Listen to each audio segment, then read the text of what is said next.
दोस्तों अपने YouTube channel ITI technical course में। दोस्तों ये इलेक्ट्रीशियन थ्योरी की क्लास है और सेकंड ईयर की क्लास है और चैप्टर का नाम है डीसी जनरेटर।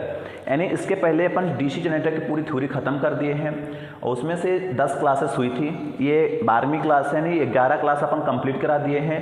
आज कुछ महत्वपूर्ण प्रश्न है उसको देखेंगे, यानी इंपॉर्टेंट जो क्वेश्चन आते हैं डीसी जनरेटर चैप्टर के पूरा एक कोई क्वेश्चन इसमें मिल जाएगा जो इंपॉर्टेंट है, जो सभी एग्जाम में पूछे जाते हैं। कोई कंपटीशन की एग्जाम की तैयारी कर रहे हो, टेक्निकल एग्जाम की तैयारी कर रहे हो या ITI CBT पेपर की तैयारी कर रहे हो, तो इसमें से जो डीसी जनरेटर के जो चैप्टर थे मैंने 11 क्लास लिया, उसके A to Z आपके क्वेश्चन इसमें से लिखे गए हैं। इसी तरह फर्स्ट ईयर की क्लास चल रही है। फर्स्ट ईयर की क्लास में अपन चल रहे हैं, सेकंड चैप्टर में पढ़ रहे हैं इलेक्ट्रिकल के टूल्स, यानी कितने प्रकार के इलेक्ट्रिकल के टूल्स होते हैं, उसकी दूसरी भी क्लास हो गई। यदि आप लोग उसको नहीं देखो देख लीजिए। और यदि आप लोग सेकंड ईयर पे हो तो आपके लिए बहुत इंपॉर्टेंट क्वेश्चन है DC generator and DC machine से रिलेटेड मैंने 11 क्लास करवाया है। यदि आपने 11 क्लास नहीं देखे देख लीजिए, पूरा आपको A to Z चैप्टर समझ में आ जाएगा। आज अपन पढ़ते हैं कुछ महत्वपूर्ण प्रश्न है या इंपॉर्टेंट क्वेश्चन की बात कर लेते हैं। सबसे पहले आते हैं फर्स्ट नंबर क्वेश्चन पे, देख लेते हैं फर्स्ट नंबर क्वेश्चन क्या बताया गया है कि डीसी जनरेटर को डायनमो भी कहते हैं। अपने पास जो डीसी जनरेटर है उसको डायनमो कहते हैं, जो फैराडे के विद्युत चुंबकीय प्रेरण के सिद्धांत पर कार्य करता है। यानी जो जनरेटर होते हैं, मैंने थ्योरी जब पढ़ाया था तो आपको बताया था बड़े जनरेटर को हम जनरेटर बोलते हैं, जो छोटे छोटे जनरेटर होते हैं उसको डायनमो बोलते हैं। डायनमो भी बिजली बनाता है, डीसी बनाता है, और डायनमो का भी सिद्धांत जो है ये भी फैराडे के विद्युत चुंबकीय प्रेरण के सिद्धांत पर कार्य करता है। उसी प्रकार जनरेटर भी फैराडे के विद्युत चुंबकीय प्रेरण के सिद्धांत पर कार्य करता है। सेकंड नंबर है यांत्रिक ऊर्जा को AC वैद्युतिक ऊर्जा में परिवर्तित करने वाली युक्ति अल्टरनेटर कहलाती है। यहाँ पे अल्टरनेटर शब्द लिखा हुआ है, यानी मैकेनिकल एनर्जी को जो कन्वर्ट करती है और AC प्रकार की इलेक्ट्रिकल एनर्जी उत्पन्न होती है उसे अल्टरनेटर कहते हैं। यांत्रिक ऊर्जा को AC वैद्युतिक ऊर्जा में परिवर्तित करने वाली युक्ति अल्टरनेटर कहलाती है। मैंने बताया था डीसी जनरेटर DC सप्लाई उत्पन्न करता है, यानी जो जनरेटर जो जनरेट करता है बिजली वो DC प्रकार की होती है। जो अल्टरनेटर होता है वो AC होती है, ना AC प्रकार की बिजली बनाता है। फिर दो प्रकार के अपने पास जनरेटर होते हैं, DC जनरेटर जो DC बिजली बनाता है, जो अल्टरनेटर होता है AC प्रकार की बिजली बनाता है। तीसरा क्वेश्चन है डीसी जनरेटर की बॉडी, जिसे योक भी कहते हैं, यह कास्ट आयरन अथवा कास्ट स्टील से निर्मित होती है, बनी होती है। डीसी जनरेटर की जो बॉडी होती है जिसको योक कहते हैं, ये कास्ट आयरन अथवा कास्ट स्टील से बनाए जाते हैं। क्वेश्चन आते हैं कि जो डीसी जनरेटर की बॉडी होती है किस पदार्थ से, किस मटेरियल से बनाए जाते हैं, तो आपको बताना है कास्ट आयरन अथवा कास्ट स्टील से बनाए जाते हैं डीसी जनरेटर की बॉडी। नेक्स्ट क्वेश्चन है सुसहित लेमिनेटेड पोल सामान्यतः कास्ट स्टील अथवा एनल्ड स्टील से निर्मित होते हैं। अपन पढ़े थे पोल में एक आया था सुसहित लेमिनेटेड पोल।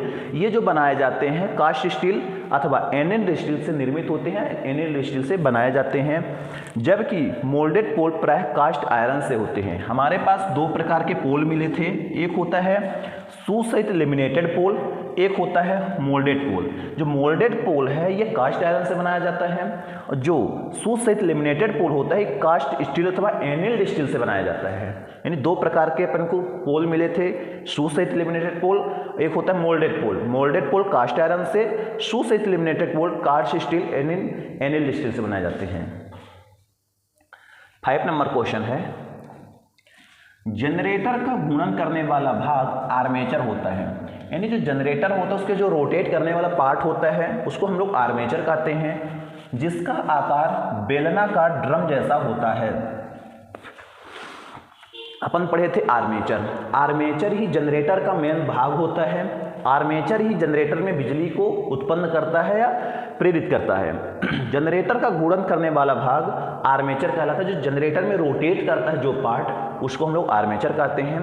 आर्मेचर जो होता है बेलनाकार होता है, बेलनाकार ड्रम जैसा होता है। अपन लोग जब आर्मेचर पढ़े थे, पूरी आर्मेचर की थ्योरी आप लोग देख सकते हो, 6 या 7वीं क्लास में आपको पूरा मिल जाएगा। नेक्स्ट है हिस्टैरिसीस क्षति तथा एडी धारा क्षति का मान कम रखने के उद्देश्य से आर्मेचर कोर लेमिनेटेड बनाई जाती हैं। जो हिस्टैरिसीस लॉसेस तथा एडी करंट लॉसेस, दो प्रकार के लॉसेस अपन पढ़े थे, एक होता है हिस्टैरिसीस लॉस, एक था एडी करंट क्षति का मान कम रखने के उद्देश्य से आर्मेचर कोर को हम लोग लेमिनेटेड यानी पतली पतली पत्तियों को रिविट करके जोड़ करके हम लोग बनाए थे। क्यों? क्योंकि हिस्टेरेसिस और एडी धार जो हानि है, 2 प्रकार की आयरन लॉस हुई थी। आयरन लॉस 2 प्रकार के होते हैं, पहला है हिस्टेरेसिस, दूसरा है एडी। हिस्टेरेसिस क्षति और एडी धारा क्षति को कम करने के लिए ही हम लोग आर्मेचर की कोर लेमिनेटेड बनाए हैं। ठीक, अपन यदि कोई क्वेश्चन पूछता है कि आर्मेचर की कोर को लेमिनेटेड क्यों किए हैं, तो आप बता सकते हो आयरन लॉस कम करने के लिए। आयरन लॉस 2 प्रकार के होते हैं, एक हिस्टेरेसिस लॉस, एक एडी करंट लॉस। यानी हिस्टेरेसिस और एडी करंट दोनों लॉस को कम करने के लिए ही आर्मेचर कोर की पतली पतली पत्तियों को रिविट करके यानी लेमिनेशन करके बनाए थे। नेक्स्ट है सिंप्लेक्स लैप बाइंडिंग में ब्रूस के बीच समानांतर पथ की संख्या पोल की संख्या के बराबर होती है। Simplex lap binding, duplex lap binding, triplex lap binding, बहुत प्रकार की बाइंडिंग थी। यहाँ पे सिंप्लेक्स लैप बाइंडिंग में बुशों के बीच जो बुश लगे थे, बुश के बीच समानांतर पथ की संख्या पोल की संख्या के बराबर होती है। जितने समानांतर पथ होंगे उतने ही बुश की संख्या होगी। वही बोला, बुश के बीच जो समानांतर पथ की संख्या पोल की संख्या के बराबर होते हैं। कम्यूटेटर पिच का मान 1 रखा जाता है। कम्यूटेटर यानी 22, कम्यूटेटर पिच का मान 1 रखा जाता है सिंप्लेक्स लैप बाइंडिंग में। ठीक, नेक्स्ट क्वेश्चन है, यदि आर्मेचर बाइंडिंग में कॉइल के संयोजन सिरे, यदि आर्मेचर बाइंडिंग में कॉइल के संयोजन सिरे कम्यूटेटर पर निरंतर आगे बढ़ते जाते हैं तो वह बाइंडिंग वेव बाइंडिंग कहलाती है। 2 प्रकार की मैंने बाइंडिंग पढ़ाया था आर्मेचर में, एक होती है lap binding low voltage high current के लिए, वेव बाइंडिंग हाई वोल्टेज लो करंट के लिए। 2 प्रकार की बाइंडिंग मिली थी। यदि आर्मेचर बाइंडिंग में कॉइल के संयोजन सिरे कम्यूटेटर पर निरंतर आगे बढ़ते जाते हैं तो वह बाइंडिंग वेव बाइंडिंग कहलाती है। यानी जो कॉइल की टर्न देते हैं, यानी कॉइल जब बनाते हैं तो कुछ ऐसी यदि आगे बढ़ती जा रही है वो वेव बाइंडिंग कहलाती है। यदि ओवरलैप करती है, यदि उसी के ऊपर ऐसे मान लो ओवरलैप कर रही है, ऐसे उसी के ऊपर ओवरलैप कर रही है तो उसको हम लोग लैप बाइंडिंग कहते हैं। 2 प्रकार की बाइंडिंग है। तो क्वेश्चन आता है कि ऐसी कौन सी बाइंडिंग है जो निरंतर आगे बढ़ती जाती है, तो आप बोलोगे वेव बाइंडिंग कहलाती है। नेक्स्ट क्वेश्चन है, लैप बाइंडिंग अधिक विद्युत धारा क्षमता वाली मशीन के लिए जबकि वेव बाइंडिंग अधिक वोल्टेज वाली मशीन के लिए किया जाता है। मैंने बोला था कि lap binding low voltage high current, lap binding अधिक विद्युत धारा हाई करंट लो वोल्टेज, और वेव बाइंडिंग अधिक वोल्टेज कम करंट के लिए यूज किया जाता है। बहुत इंपॉर्टेंट क्वेश्चन है, हर जगह ऐसे सवाल पूछे जाते हैं, लैप बाइंडिंग और वेव बाइंडिंग में डिफरेंस। अगला क्वेश्चन है 10वां नंबर, कम्यूटेटर हार्ड ड्रम तांबे की मोटी पत्तियों को बेकेलाइट के आधार पर कसकर बनाया जाता है और यह वृत्ताकार आकृति में होता है। कम्यूटेटर हार्ड ड्रम तांबे की मोटी पत्तियों को बेकेलाइट के आधार पर कसकर टाइट कर बनाया जाता है। यह आकार में वृत्ताकार होता है। मैंने बताया था कम्यूटेटर कौन सा मटेरियल का बनाया जाता है, हार्ड ड्रम तांबे की मोटी पत्तियों से बनाया जाता है। क्वेश्चन आता है कम्यूटेटर मुख्यतः किस मटेरियल का बनाया जाता है, कॉपर का, एल्युमिनियम का, हार्ड ड्रम कॉपर का। तो आप बताओगे कम्यूटेटर हार्ड ड्रम तांबे की मोटी पत्तियों को बेकेलाइट में कसकर बनाते हैं। कम्यूटेटर जब फंक्शन पढ़े थे, कम्यूटेटर का काम है एसी को डीसी में कन्वर्ट करने के लिए यूज किया जाता है। कम्यूटेटर आर्मेचर के बाद लगता है। कम्यूटेटर में जो आर्मेचर की बाइंडिंग होती है उसमें सोल्डरिंग कर देते हैं। अगला क्वेश्चन है, कम्यूटेटर का पिछला उभरा भाग जिस पर आर्मेचर बाइंडिंग जुड़ी होती है उसको राइजर या लग कहते हैं। बहुत इंपॉर्टेंट क्वेश्चन है। कम्यूटेटर का पिछला, कम्यूटेटर जो होता है, कम्यूटेटर कुछ इस तरह बनाया जाता है, कुछ इस तरह। अभी जो पिछला भाग होता है कुछ इस तरह होता है और इधर ही आर्मेचर लगा होता है इसी तरह। ठीक, ये वहाँ पे कम्यूटेटर होता है, इसको बोलते हैं कम्यूटेटर। अपन इस तरह कम्यूटेटर होता है और कम्यूटेटर पे यहाँ पे कार्बन ब्रश लगा होता है, उसी तरह यहाँ भी लगा होता है, यहाँ पे भी। ठीक, इसी तरह कम्यूटेटर का पिछला भाग, ये कम्यूटेटर का फ्रंट भाग है, ये आगे का भाग है, ये पीछे का भाग है। कम्यूटेटर का पिछला उभरा हुआ भाग, ये देखो कुछ उभरा हुआ दिख रहा है आपको, ये उभरा हुआ भाग जिस पर आर्मेचर बाइंडिंग जुड़ी होती है, यहाँ से जो आर्मेचर की कॉइल होती है यहीं पे जुड़ी होती है, ये आर्मेचर की मान लो कॉइल है, आर्मेचर वाइंडिंग जुड़ी होती है, उसको हम लोग राइजर या लग कहते हैं। क्वेश्चन आता है कम्यूटेटर का कौन से पार्ट में राइजर का क्या काम होता है, तो आप बता दो कि आर्मेचर की बाइंडिंग राइजर में ही कनेक्ट होती है, सोल्डरिंग की जाती है, क्योंकि राइजर या लग उसको बोलते हैं। या आर्मेचर की जो बाइंडिंग होती है कम्यूटेटर की किस जगह पर सोल्डरिंग की जाती है, तो आप बताओगे राइजर या लग पर सोल्डरिंग की जाती है। अगला क्वेश्चन है यदि प्रयुक्त DC generator series DC generator है तो वह कॉइल मोटे तार की, और यदि डीसी शंट मशीन है तो पतले तार की कॉइल प्रयोग की जाती है। मैंने आपको बताया था कि डीसी सीरीज जनरेटर मोटे कॉइल की बनाई जाती है और इसमें एक आर्मेचर लगाया जाता है, सीरीज में ही सारी फंक्शन किया जाता है, कुछ इस तरह। सीरीज मोटर पे या सीरीज जनरेटर में जो कॉइल की संख्या होती है मोटी होती है, क्यों, ताकि करंट को सह सके, और इसका रेजिस्टेंस कम होता है सीरीज जनरेटर की कॉइल की का। और शंट जनरेटर की पतले तार की बनाई जाती है, और शंट जनरेटर की जो कॉइल होती है उसका रेजिस्टेंस का मान ज़्यादा होता है। क्वेश्चन पूछा जाता है डीसी सीरीज जनरेटर की जो फील्ड वाइंडिंग है या सीरीज वाइंडिंग है तो उसके रेजिस्टेंस का मान क्या होता है, ज़्यादा होता है, कम होता है, बराबर होता है, इनमें से कोई नहीं, आप बताओगे कम होता है। शंट जनरेटर की जो रेजिस्टेंस का मान होता है ज़्यादा होता है। नेक्स्ट क्वेश्चन है डीसी जनरेटर द्वारा उत्पन्न विद्युत वाहक बल को कम्यूटेटर से बाहरी परिपथ को प्रदान करने के लिए जो युक्ति प्रयोग की जाती है वह ब्रश कहलाती है।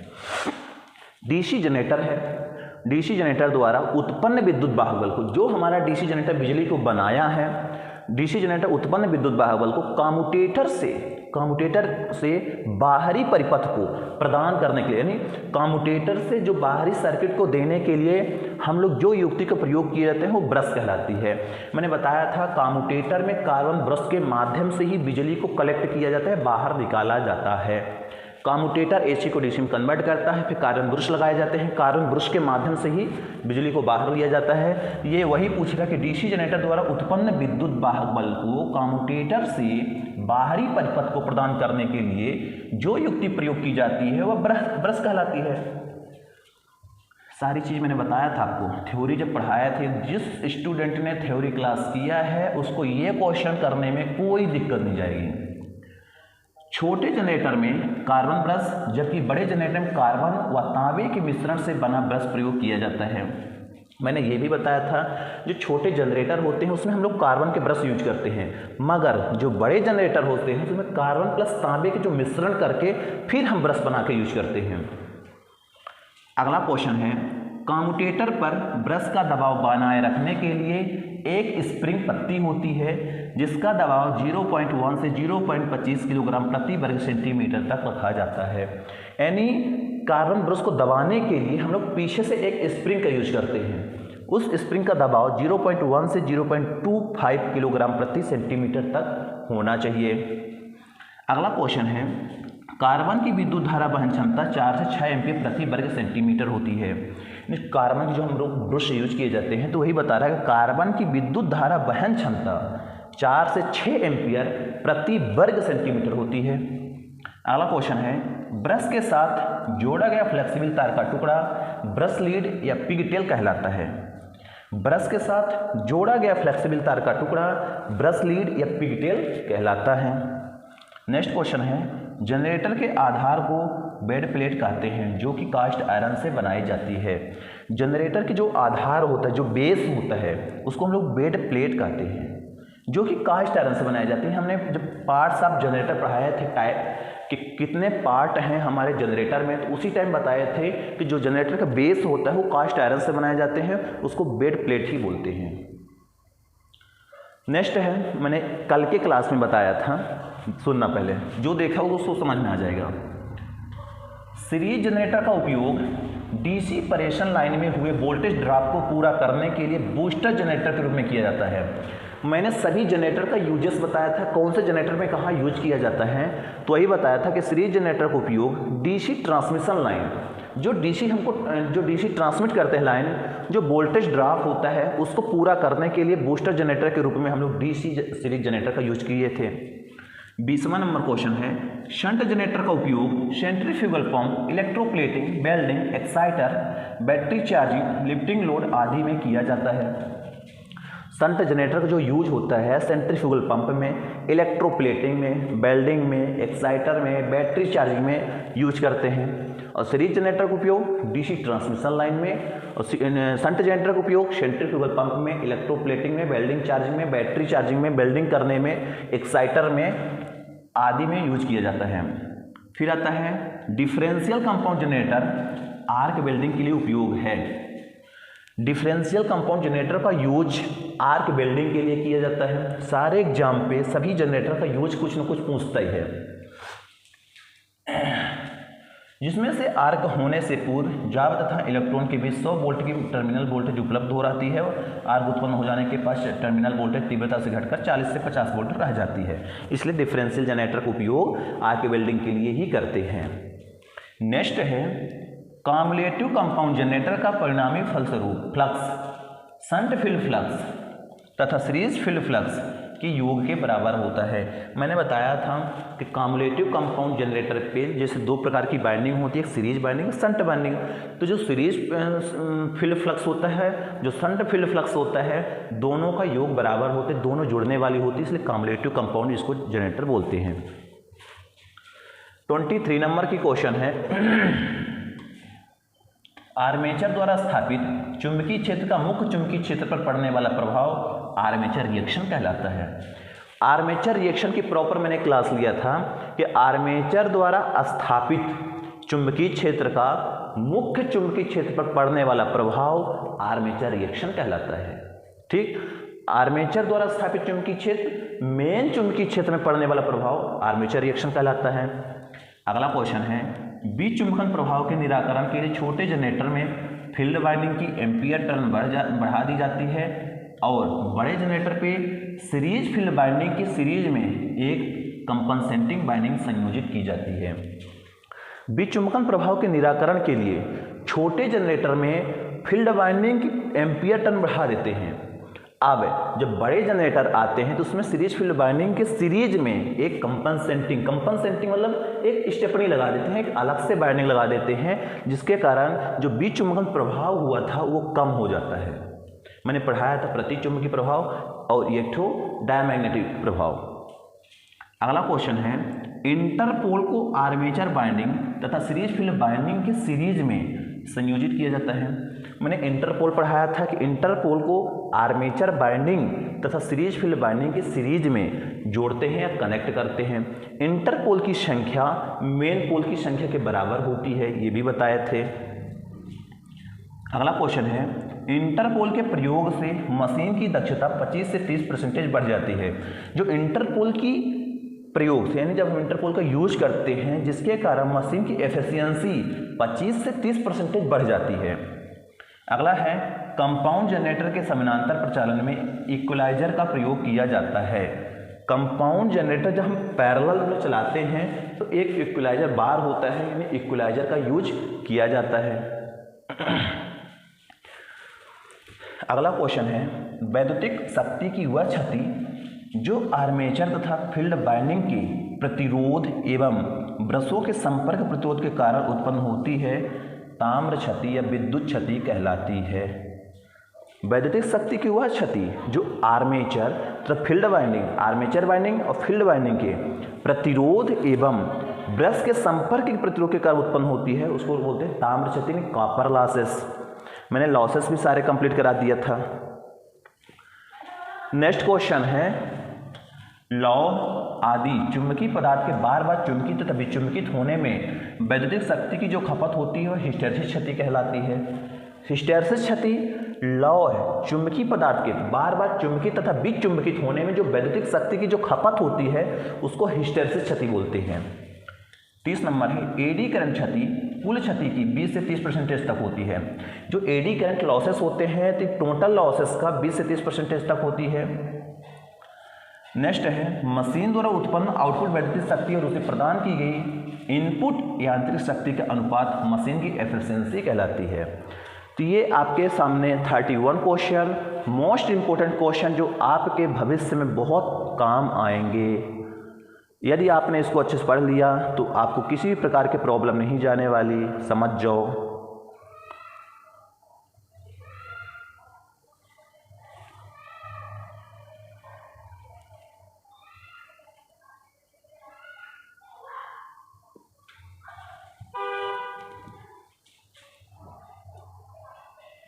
ठीक, अब अपन इसके डीसी जनरेटर के ऑब्जेक्टिव पढ़ेंगे।